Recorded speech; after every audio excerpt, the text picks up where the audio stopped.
It happened last October, just after midnight on a Sunday. I was driving back to Phoenix from Flagstaff after visiting my sister for the weekend. The trip should have taken me 2 hours, maybe a little more with the winding roads through the mountains. I've made that drive dozens of times, same old pine forests, same old blacktop slicing through the desert hills. That night, though, I was more tired than usual. My sister and I had stayed up late talking, and I figured a cup of coffee from some roadside gas station would help keep me sharp for the last hour. So when I saw the exit sign, Exit 212 Bellows Creek, I figured it was as good a place as any to stop. I didn't recognize the name, but that's not unusual. Arizona is full of those tiny forgotten towns, the kind that barely exist outside of old maps and dusty road signs. The exit ramp curved sharply, tighter than most, and the headlights didn't catch much beyond the guardrail. As soon as I took it, the hum of the highway faded behind me, swallowed by quiet hills and empty dark. I remember thinking how still everything felt. Even the crickets seemed hesitant to make noise. After about half a mile, the trees thinned out and I saw a flickering red sign ahead. It just said gas in tall block letters, one bulb clearly struggling to stay lit. The station itself looked like something out of the 60s, flat roof, dusty glass windows, and a single ancient-looking gas pump under a cracked overhang. But the lights were on inside, and I could see the shape of someone behind the counter. I pulled in. Gravel crunched under my tires as I stepped out. The air smelled dry, but not like desert air, it had this sour, metallic edge to it. Like rust and old oil. The pump looked out of order, so I figured I'd just head inside, grab a coffee, maybe ask for directions back to the freeway. The bell above the door gave a hollow ding as I walked in. It was dimly lit, mostly by a buzzing strip light that cast long, strange shadows across the narrow aisles.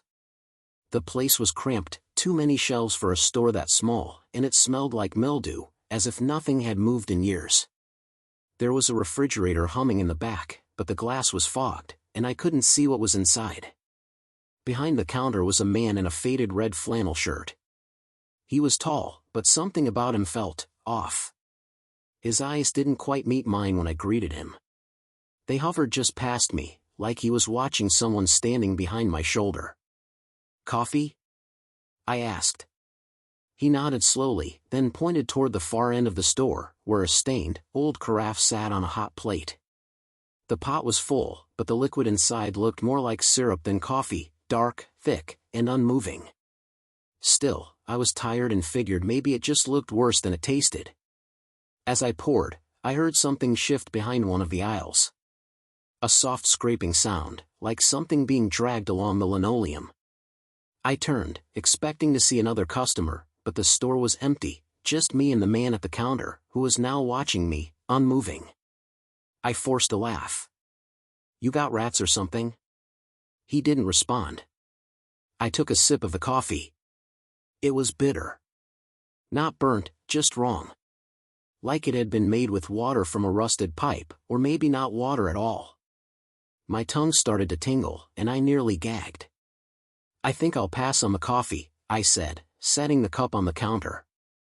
Still no reply. That's when I noticed the clock behind him. It was one of those cheap plastic wall clocks, stuck at 12:17. The second hand was twitching, stuttering like it wanted to move but couldn't. I checked my phone. No signal. The time on the lock screen? 12:17. The exact moment I'd pulled off the highway. I mumbled something about needing to get back on the road and turned to leave. As I pushed the door open, I realized the sound outside had changed. There was wind now, low and constant, but it didn't sound natural. It had a hum to it, like distant machinery running somewhere underground. The gravel crunched again, only this time it wasn't under my feet. I froze. Someone, or something, was walking around the side of the building. I stepped back inside quickly and shut the door. The man at the counter still hadn't moved, but now there was a faint smile curling on his lips. Like he knew I wouldn't be able to leave. "Back way out?" I asked, trying to keep my voice calm. He pointed toward a narrow hallway near the cooler. I didn't wait for more. I walked fast, my heart pounding in my ears. The hallway led to a small, windowless office. No back door. Just peeling wallpaper, a desk covered in dust, and an old rotary phone that started ringing the moment I stepped in. I didn't answer it. Instead, I slammed the door shut, shoved the desk in front of it, and turned off the light. I don't know how long I sat there, listening. The ringing stopped. Then the footsteps came, slow, steady, and wrong. They didn't sound like shoes on tile. More like bare feet, heavy and wet. At some point, I must have passed out. When I woke up, it was morning. Sunlight leaked in through a window that hadn't been there the night before. The office looked different, cleaner, almost normal. The desk was gone. The door opened easily. I walked out into a small, modern gas station convenience store with bright lights, cheerful music playing overhead, and a confused clerk asking if I was okay. I didn't answer him. Just left. There's no exit 212 on that stretch of highway. I've checked Google Maps, state records, everything. No Bellows Creek. No gas station. But I still have the taste of that coffee in my mouth some nights. Bitter. Metallic. Like something old trying to be remembered. I haven't taken an unfamiliar exit since. I was driving west on Route 46 through northern Pennsylvania, around 1:15 a.m. on a Tuesday. It was late September, one of those nights when the air carries just enough of a chill to remind you summer's over, but your body hasn't quite adjusted to it yet. The sky was clear, stars stretching like pinpricks across a deep blue-black canvas, and there wasn't another car in sight. I was coming back from a job in Elmira. I'm a field tech for a security company. Sometimes I get these late-night calls for emergency repairs, motion sensors going haywire, security doors stuck open. I've always liked the solitude of these drives. There's something peaceful about empty roads and static-filled FM stations, the whole world sort of muted and still. I'd driven that stretch of 46 maybe a dozen times before. Long, winding hills, dense woods on both sides, and nothing but dark farmland for miles. I know for a fact there are no gas stations between exit 212 and the I-79 interchange. It's about a 40-mile gap. I always gas up before heading through. But that night, my gauge slipped lower than I expected. Needle was hugging empty, and I started feeling that anxious itch in the back of my mind, the kind that only shows up when you're tired, alone, and starting to imagine worst-case scenarios. That's when I saw it. Just ahead, around a bend where the trees thin out briefly into open grass, a flickering light appeared. Neon. Pale blue and red. I thought I was seeing things at first, chalked it up to fatigue, but no, it was definitely a gas station. The sign just said fuel right in that classic, almost 80s font. The kind you'd see on an old VHS tape. There were 2 pumps under a corrugated tin awning, and a small convenience store with windows fogged from the inside. I don't know how to explain it, but everything looked older. Like it had been there for decades but never updated. Not retro. Just left behind. I pulled in without really thinking. Relief overrode suspicion. My tires crunched over gravel. I remember that sound because it didn't match the pavement that should have been there. It felt rougher, uneven. Almost like driving over crushed bone. There wasn't anyone at the pump, but the lights were on inside. I tried to swipe my card. Nothing. The screen stayed dark. I tapped it. Still nothing. I glanced toward the store. That's when I saw someone standing behind the glass. A man. Middle-aged, wearing a brown clerk's uniform and a cap pulled low over his face. Just standing there. Not moving. Just watching. I raised a hand, kind of half-wave, half-question. He didn't respond. Didn't move at all. I walked slowly toward the store, hesitant, but not afraid. Not yet. The moment I touched the door handle, the lights inside flickered, first once, then twice, then they cut completely. Everything went dark. I backed away, my stomach tightening. The man was still there, but now I couldn't see his eyes. only the faintest outline of his figure behind the foggy glass. My ears started picking up on something else then, like a low, distant hum. Not mechanical. Almost like chanting. Soft. Layered. I turned around fast, scanning the trees, but the sound didn't come from any direction I could pin down. I remember thinking, something's wrong with the air. It had this heaviness to it, like humidity, but colder. It smelled faintly like oil and metal, but also, burnt hair. I know how that sounds, but that's exactly what it was. I started back toward my truck, moving quickly now. That's when I noticed the gas pumps. There was liquid leaking from the base of one. Thick. Dark. Not gasoline. I swear, it looked more like blood. But too dark. Almost black. It pooled silently, reflecting nothing. Then, the man inside moved. Just a small twitch at first, his head jerking a few inches to the left.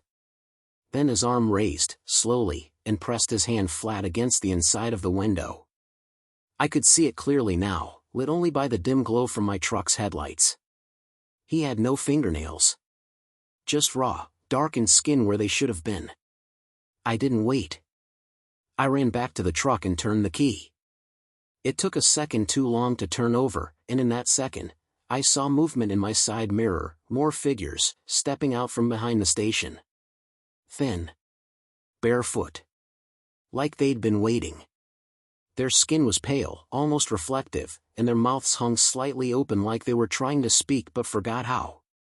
The engine roared to life and I peeled out of there, my tires skidding on that bone-like gravel. The rearview mirror showed nothing after the first 100 feet, just pitch-black highway behind me, like the station had never been there. I didn't stop driving until I saw the bright, plastic glow of a Sheetz sign just outside Meadville. I pulled in, sat there for a long time, and tried to calm my hands enough to take the keys out of the ignition. The guy behind the counter gave me a weird look when I came in, probably because I was pale as hell and reeking of cold sweat. I asked him, casually, like I was just making conversation, if he knew of a station called Fuelright on 46.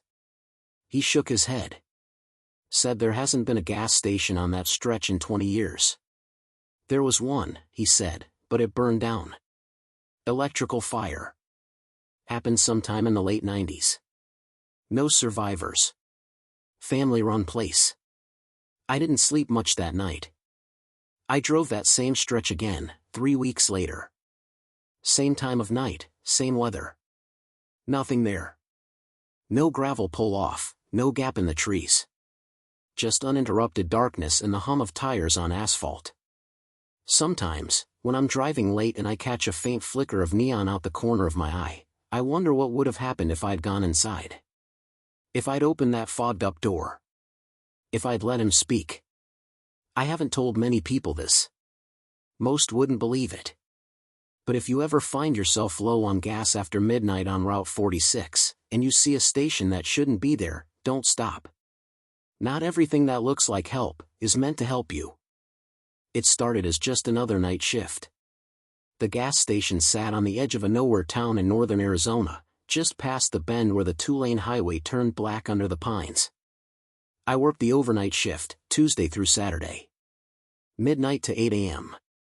Not much traffic, which meant most nights were just me, the hum of the cooler fans, and the occasional traveler grabbing gas and a coffee that tasted like burnt plastic. It was a quiet kind of lonely, the kind you can settle into. Until it wasn't. The first night I saw him, I didn't think much of it. He was just a guy. He came in around 2:17 a.m., I remember because I'd just refilled the coffee pot and checked the time. Middle-aged, maybe late 40s. Wore a flannel shirt, jeans, old work boots. His face was pale and slightly gaunt, like he hadn't been sleeping. But people look like that at 2 a.m., especially out here. He didn't say much. Just walked to the back cooler, grabbed a bottle of water, and brought it to the register. "Pump 3, he mumbled, handing me a 20. I keyed it in, handed him back his change, and he walked out without another word. 5 minutes later, I heard the screech of tires and a dull, hollow thump, like something hitting metal. I ran outside, heart already hammering, and saw a sedan pulled over by the highway. Headlights lit up a dark shape on the road. It was him, the man in the flannel, lying twisted in the headlights. I couldn't see his face, but his boots were the same. The driver was frantic, swearing, pacing. I called 911. The sheriff came. So did paramedics. They declared him dead at the scene. That should have been the end of it. But the next night, same time, same man. I thought maybe I was tired. Maybe I'd imagined it. But there he was, stepping through the door again like nothing had happened. Same flannel, same boots. Same dead-eyed expression. Walked to the back, grabbed the same water. This time, my hand trembled as I rang him up. "Pump 3, he said again, voice flat. I couldn't speak. I just nodded and handed him the change. He left. And 5 minutes later, same screech, same impact, same spot on the road. It happened again. And again. Every night, he'd come in at exactly 2:17 a.m. He'd buy water.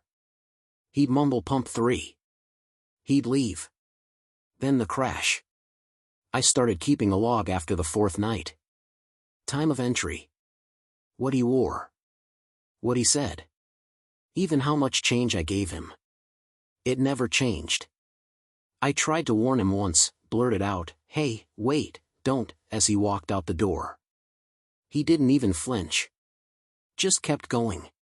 That night, I didn't hear the crash. I ran outside, thinking maybe I'd broken it, maybe he'd gone a different way. He was still there. Lying in the middle of the road. But this time, there was no car.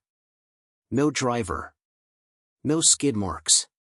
Just his body, crumpled like before, lit only by the moon and the buzzing station lights behind me. I didn't call anyone.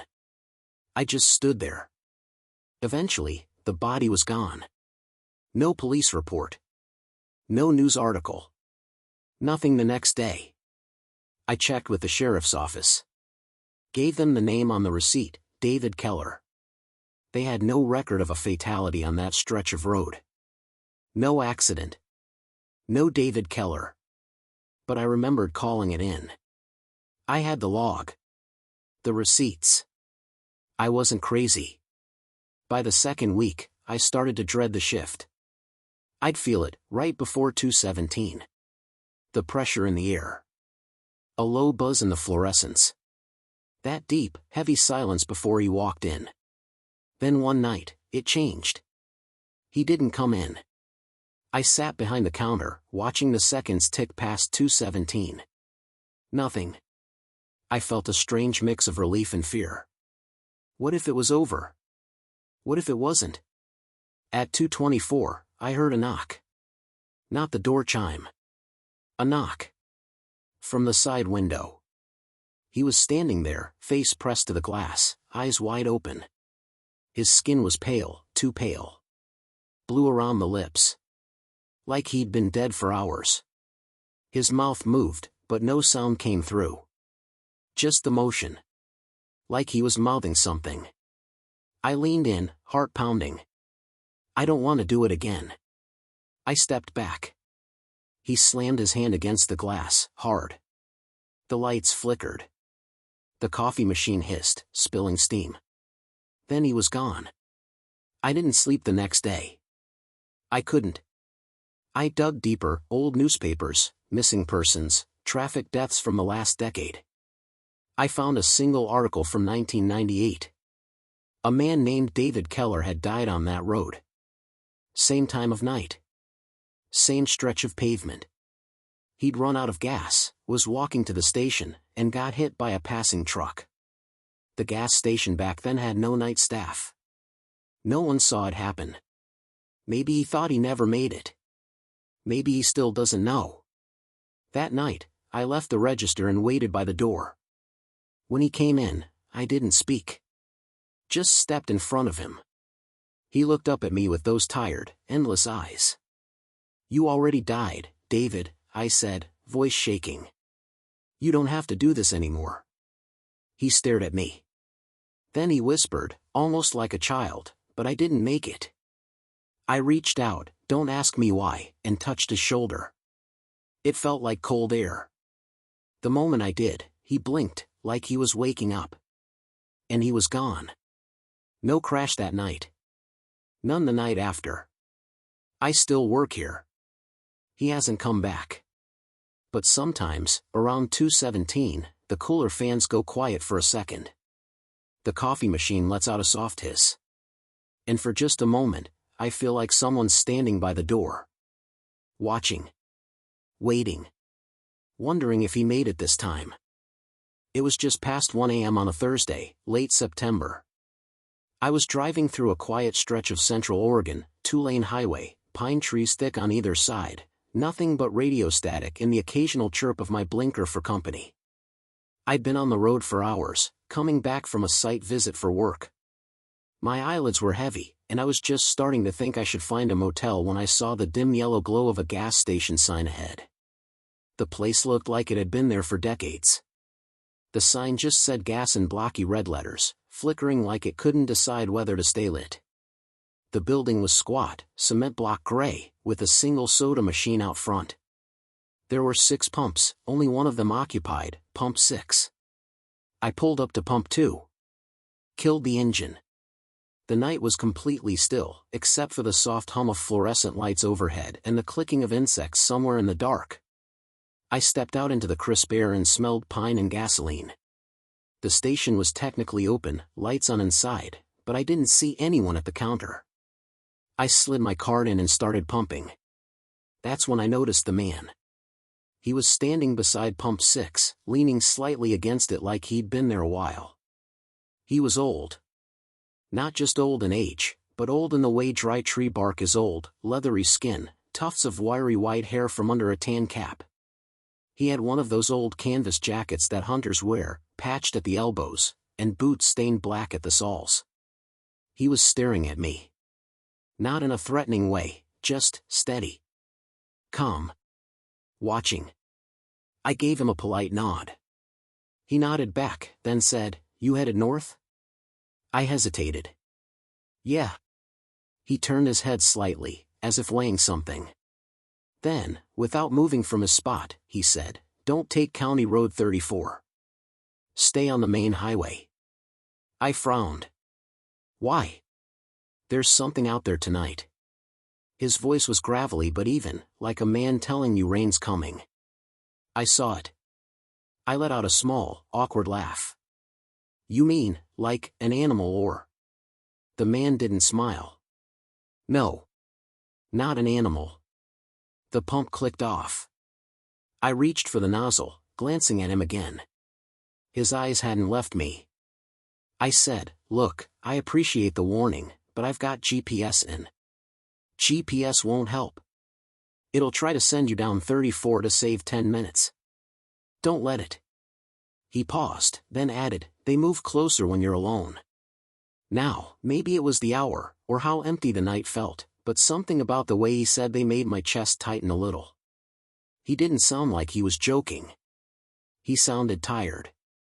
Like someone who'd been through something and didn't want to see it happen to anyone else. I just nodded and said, "All right. I'll stay on the highway." He nodded, satisfied. Then he said one last thing before turning away. "They look like people at first. But they're not."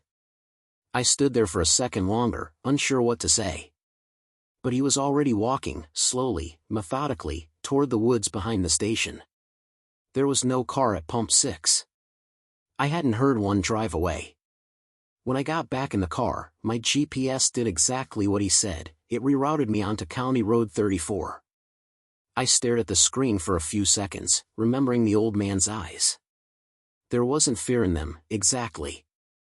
Just certainty. Like he knew what I'd see if I didn't listen. So I stayed on the highway. For about 10 miles, nothing happened.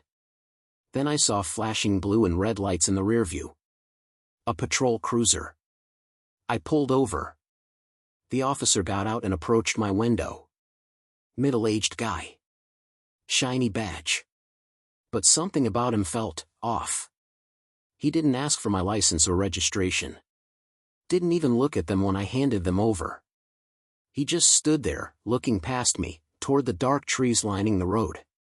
"You headed north?" he asked. I nodded. He smiled. "Thought I saw your car back at the station. You talked to the man at pump 6? I felt a chill spread across my arms. "Yeah." "Why?" He leaned in slightly, still smiling, but his eyes stayed too wide, too fixed. "Funny thing about that man. He's been dead since 1998. I stared at him. His skin looked too smooth now. Too waxy. His lips didn't move quite right when he talked. He said, "You should have taken County Road 34. My chest locked up. I didn't. His hand reached out, touched the top of my window. Cold. Too cold.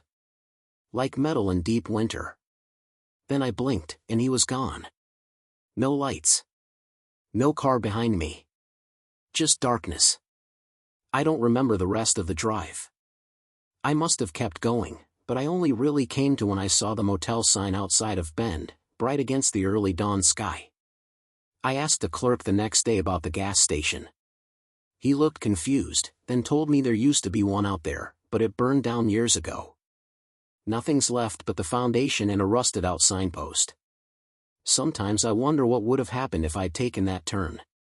Or if I hadn't talked to the man at pump 6. Or if that thing pretending to be a cop had touched more than just the glass. All I know is, I never saw that old man again. But I still hear his voice sometimes, especially on quiet drives at night.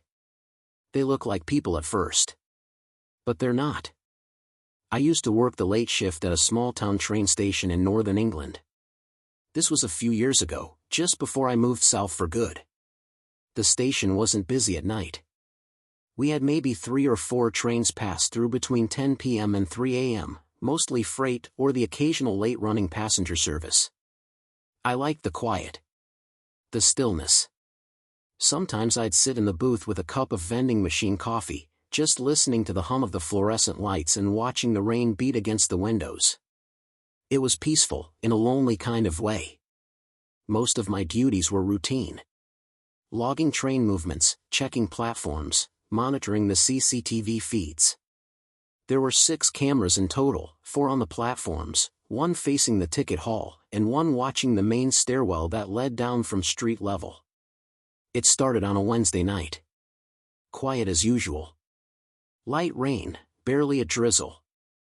I was halfway through a crossword puzzle when I glanced at the monitors and saw something odd. The camera on platform 2 showed a man standing at the far end, near the edge, facing away from the tracks. That wouldn't be strange, except that no trains were scheduled for another 45 minutes, and the last one had just left. He hadn't come through the entrance. I'd have seen him on the stairwell cam.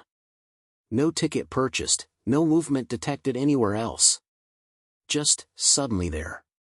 He wore a dark coat and one of those old-fashioned flat caps. Didn't move.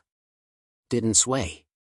Just stood there like a statue, right at the edge, staring at the signal box across the tracks. I watched him for a full minute. No change. No sign of breathing, shifting, anything. It was off. So I grabbed my torch and stepped out to check in person. The platform was empty. Not just empty, quiet in a way that pressed against my ears. No wind. No rustling trees. Just the faint ticking of the overhead sign. I walked all the way down to where I'd seen him. Nothing. I even leaned over to check the tracks. Nothing but gravel and rails. Back in the booth, I rewound the footage. There he was. Still. Motionless. But the strangest part was this: he didn't arrive on camera. One frame he wasn't there, the next frame he was. Like he blinked into existence. I should have reported it. But what would I say? That the camera glitched? That my eyes were tired? I let it go. 2 nights later, it happened again. This time, I was watching when it started. I swear, the air in the booth changed, got heavy, like the pressure dropped. The lights flickered once. Then the man was back. Same position. Same stillness. Only this time, his head was turned slightly, just enough to suggest he was listening. Again, no one came down the stairs. No movement in the ticket hall. I even checked the door logs, nothing had opened or closed. And when I went out there? Gone. But I noticed something new, the spot where he'd been standing was damp. Just that one place. A faint boot print in the moisture on the concrete. I couldn't shake it. I barely slept that day. That night, I brought a portable radio, just for some background noise. I tuned it to a local station and let it hum quietly in the corner of the booth. About 2:30 a.m., the signal went to static. Not fuzz, exactly, more like a low, pulsing distortion. It sounded almost rhythmic. Almost like breathing. The monitors flickered again. The man appeared on platform 2. But this time, he wasn't alone. A second figure stood behind him. Much smaller. A child, maybe. Holding his hand. Both perfectly still. Both facing away. I didn't go outside. I couldn't. Instead, I rewound the feed. Frame by frame. Nothing, then both of them. No entrance. No movement. No blur. Just there. I left the station early that night. Called in sick the next 2 shifts. When I came back the following week, everything felt wrong. The air inside the booth was too still. The cameras too sharp. I spoke to Darren, the guy who covered for me while I was off. Asked if he'd noticed anything unusual. He looked at me for a long second, then just said, "You saw them too, didn't you?" I didn't ask him what he meant. I didn't want to know. A month later, I quit. Moved south. Found work in an office. Daylight hours. Crowded buildings. Bright rooms. But last week, I got an email from Darren. No subject line, no greeting. Just a single sentence and a link to a Dropbox folder. The sentence said, "They looked at the camera this time." I shouldn't have opened it. But of course I did. It was a short video clip, grainy black and white footage from the Platform 2 camera. Timestamped 2 days ago. First, nothing. Then the man appears. Then the child. Then, slowly, they turn. The man lifts his head. The child tilts hers. And they stare, right into the lens. No face. No eyes. Just shadow. Flat and wrong. Like something wearing a human shape, but not understanding how it worked. The clip ended there. I deleted the message. Burned the laptop I opened it on. Sometimes, in the quiet moments just before sleep, I hear that low, rhythmic distortion again. Like a breath in the static. I haven't taken a train since. I won't. I work the night shift at a gas station just off Route 17, the kind of place you drive past 1,000 times and never think twice about. It's tucked between a dying diner and a boarded-up pawn shop, surrounded by nothing but pine trees and bad memories. I started working there about 6 months ago. Quiet work, mostly. A few regulars. A lot of long hours alone with buzzing fluorescent lights and that weird hum the cooler makes when it thinks no one's listening. It was a Wednesday when I found the journal. Rain was coming down in sheets, slapping the windows like it had a grudge. I was restocking scratch tickets behind the counter when I knocked over a cardboard display. It fell between the register and the wall. When I bent down to get it, my hand brushed something soft, not paper, but leather, maybe. I pulled out a small black notebook. Dusty. The edges curled with age. No title. Just a brass clasp holding it shut. I figured it belonged to a former employee. Curious, I opened it. The handwriting was neat. Cursive. Faded a little in places. The first entry was dated January 3, 2006. Night shift again. That sounds back, the one behind the cooler. I know I'm not crazy. I flipped through a few more pages. They all followed a similar pattern. Short entries. Observations about odd smells, things moving slightly out of place, a customer with eyes too shiny to be real. It was weird, sure, but nothing too unusual. I've known plenty of people who get jumpy working nights. Then I saw a date. October 12th. That was tomorrow. I felt a weird twinge in my chest. I didn't know why I kept reading. Maybe I was bored. Maybe I felt pulled. The entry under that date was only 5 lines long. I saw him again. He watches from the pump closest to the sign. 3:17 a.m. He doesn't blink. Doesn't move. I think tonight's the night. If someone finds this, don't look at him. Just don't look at him. My skin prickled. The way it was written, it wasn't dramatic. It was resigned. Quiet. Like someone talking to themselves just to stay sane. I checked my watch. 11:02 p.m. It stuck with me. All night, I kept glancing at pump number 4, the one right under the rusted neon sign that flickered like a dying heartbeat. It was empty, of course. Most pumps were after midnight. By 2:30 a.m., I couldn't shake the feeling that someone was out there. It wasn't the usual night shift paranoia either. There was something wrong with the silence. Like the air itself was holding its breath. Even the cooler stopped humming. I stepped out from behind the counter to get a better look through the window. Pump number 4 was still empty. But the shadows felt too thick around it. Like they were pressing inward, crowding something I couldn't quite see.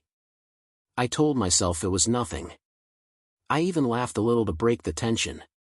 But at 3:17 exactly, the motion sensor dinged. Ding ding.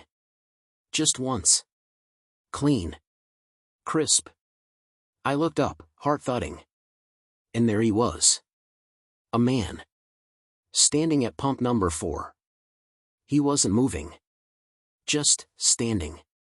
Facing the building. Not pumping gas. Not even reaching for anything.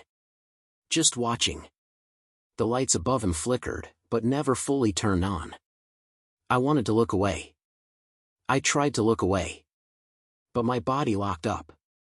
My hands were white-knuckled against the edge of the counter. My breathing had gone shallow without me noticing. He didn't move. Not for a long time. And then he did. Not walking. Not stepping. Just closer. No transition. No motion. One moment he was by the pump. The next, he was halfway across the lot. Still facing me. No features. Just a shape in the dark, blacker than the night around it. But I knew he was looking at me. I slammed the lock on the front door and backed up so fast I hit the shelves behind me. The motion sensor didn't go off again.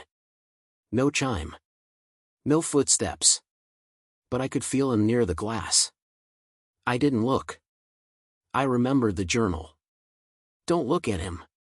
So I sat behind the counter, eyes shut tight, hands over my ears like a kid hiding from thunder.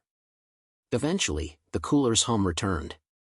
The clock on the register clicked over to 3:46 a.m. I risked a glance. Empty lot. Pump number 4 sat quiet under the buzzing sign, just like it always had. The journal was still on the counter, open to that same page. But something was different. There was a new line under the entry. Written in the same neat cursive. You looked. I slammed the book shut. I haven't opened it since. I told myself I'd throw it away, burn it, something. But it's still in my car, tucked under the seat like it's waiting. It's been 3 days since then.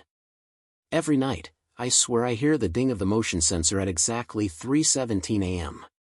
But there's never anyone there. I haven't quit. I don't know why. Maybe I want to see if it happens again. Maybe I'm afraid that not showing up will make it worse. Sometimes I wonder how many other journals are out there. How many other entries I haven't read. And how many lines are already written under my name. Waiting. Just waiting.